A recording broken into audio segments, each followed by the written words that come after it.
cherté des loyers, coupure récurrente de l'électricité. Le porte-parole du gouvernement apporte des éléments de réponse. Donc le ministre de la Communication, M. Amadou Koulibaly, le mercredi 4 mars 2026, au palais présidentiel d'Abidjan, lorsqu'ils ont fini le conseil des ministres, les gens lui ont posé des questions. On dit, pourquoi le loyer là c'est cher? La réponse qu'il a donnée est la suivante. Concernant la cherté des loyers, le gouvernement a déjà pris des décisions pour fixer le nombre de mois que l'on doit payer en termes de caution et de mois d'avance. Soit 2 mois de caution, 2 mois d'avance. C'est même fixé dans le contrat de bail. L'État prend des décisions. Il appartient à chacun de nous de faire en sorte que ces décisions soient respectées.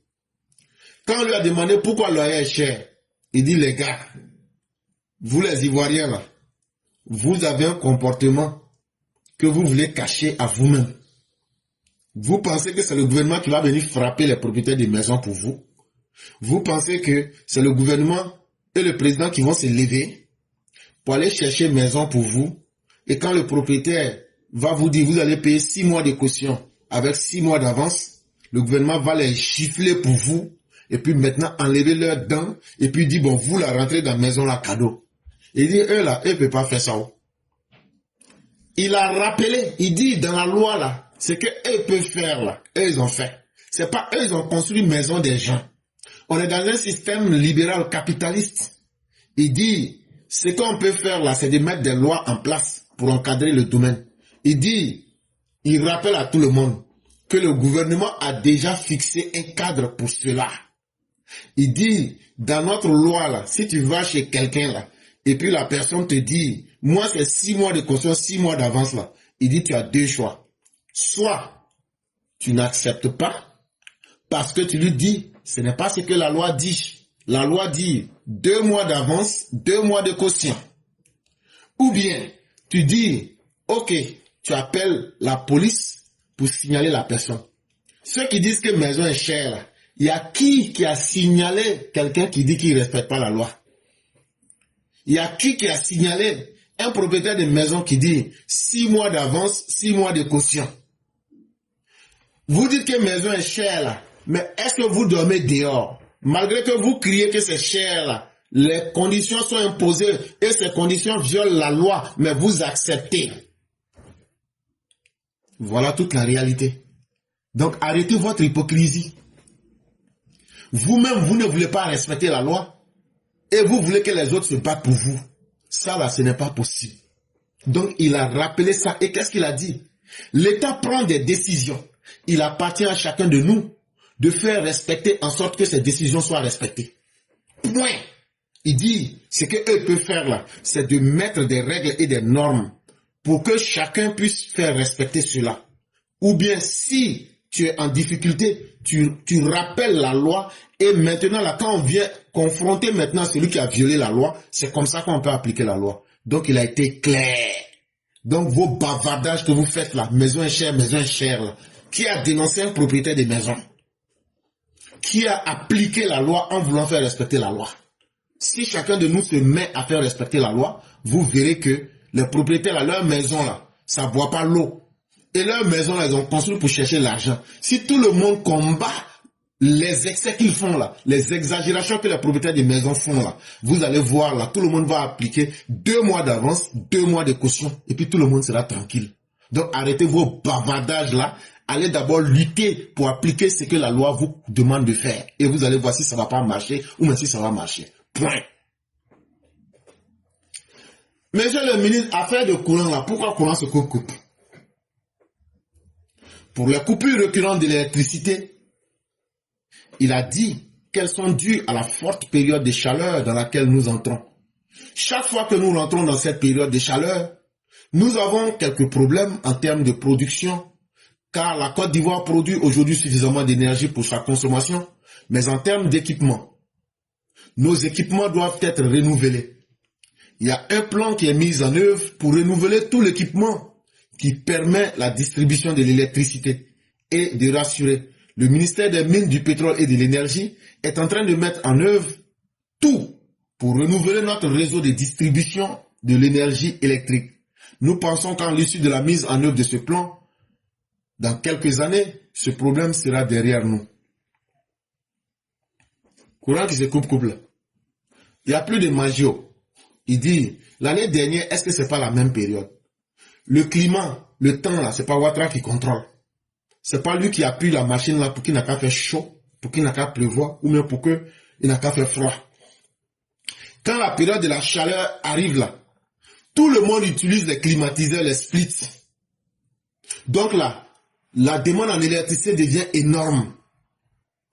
Il dit, on va même plus vous dire que c'est le temps, mais c'est le climat. Hein.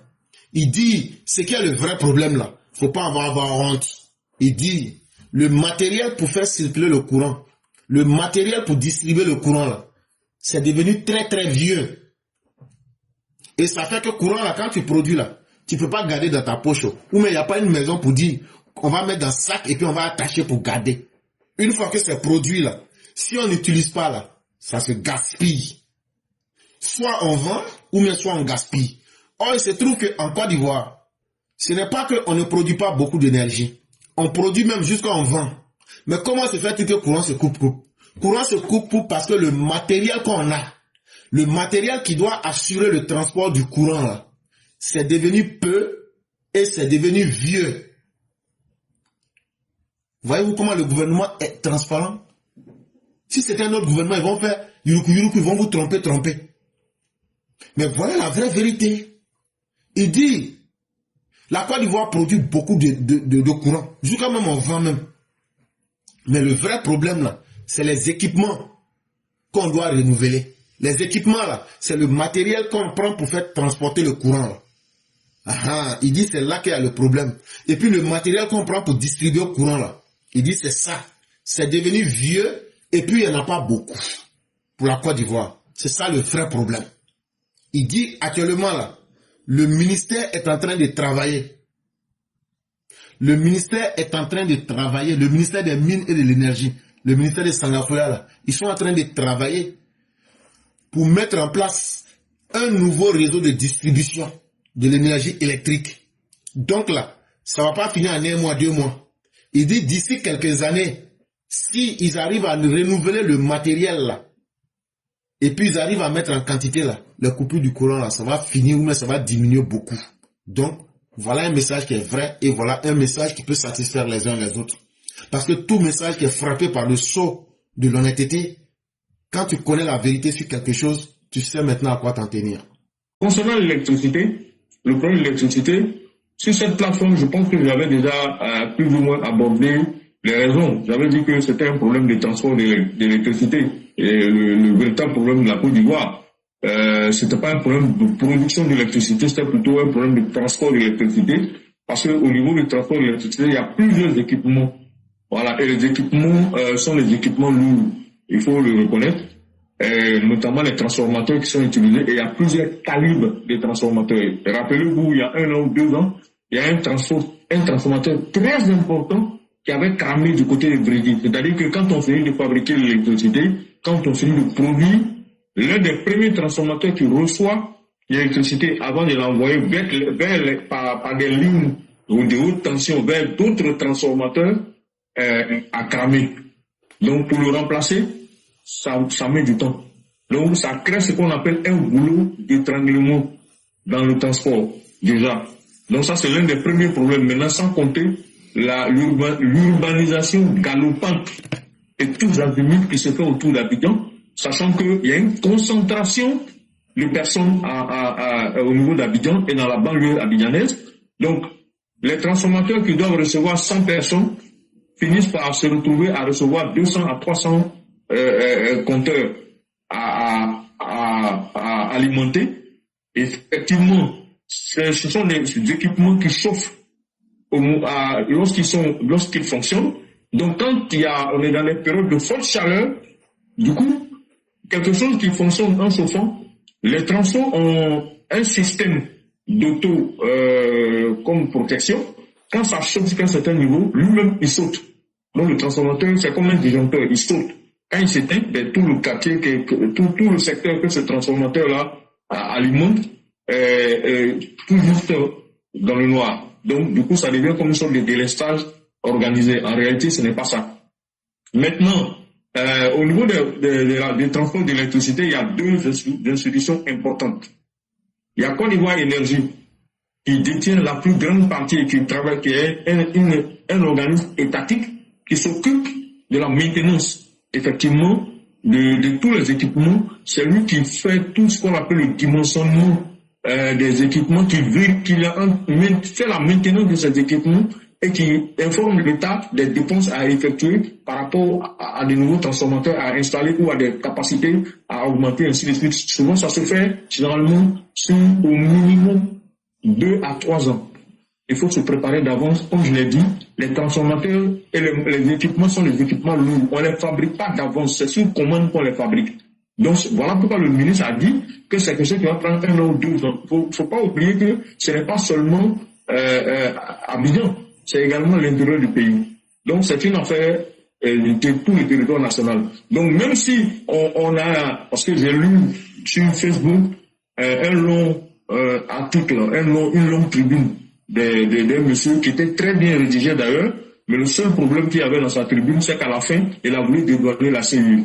Donc c'est pour ça que je précise que dans le transport de l'énergie, il y a la CIE qui a une petite partie des transformateurs qui lui appartient et qui doit maintenir, ça c'est pas l'État. Donc il y a aussi la CIE qui ne fait pas sa part. Voilà. Et le jour où j'avais parlé de cette affaire, j'avais dit que j'ai eu à travailler sur des contrats justement. Il y a un contrat de la CIE et ça ne date pas d'aujourd'hui. C'est une affaire il y a plus de 20 ans. On avait déjà prédit que les transformateurs de la CIE allaient avoir des problèmes. Et que ça allait être non seulement insuffisant en termes de dimensionnement, mais que surtout la maintenance allait faire défaut. Et aujourd'hui, c'est dans cette situation que nous sommes plus ou moins, mais naturellement, le ministre n'a pas voulu rentrer dans tous les détails et il n'a pas voulu non plus accuser la CIE parce qu'effectivement, c'est Côte d'Ivoire Énergie, donc l'État, qui a plus de 80% d'équipements de maintenance à faire et de nouveaux équipements à acheter. Donc c'était quand même des précisions que j'ai voulu apporter sur ce point-là concernant l'électricité et dire que on a augmenté, et c'est un peu un phénomène, ce que nous vivons aujourd'hui, l'Inde a connu ce problème-là, l'Afrique du Sud même continue de connaître ce genre de problème et n'a pas trouvé de solution. Aujourd'hui, le Nigeria a ce problème-là. Figurez-vous que le Nigeria produit plus d'électricité, mais le Nigeria n'arrive pas à être autosuffisant en électricité. Mais il se trouve que la Côte d'Ivoire produit moins que le Ghana, mais l'électricité de la Côte d'Ivoire est plus disponible que l'électricité du Ghana, de sorte que le Ghana est obligé d'acheter l'électricité à la Côte d'Ivoire. C'est incroyable, mais allez-y vérifier. Informez-vous sur Internet, sur Google, et vous allez vérifier ce que je viens de vous dire.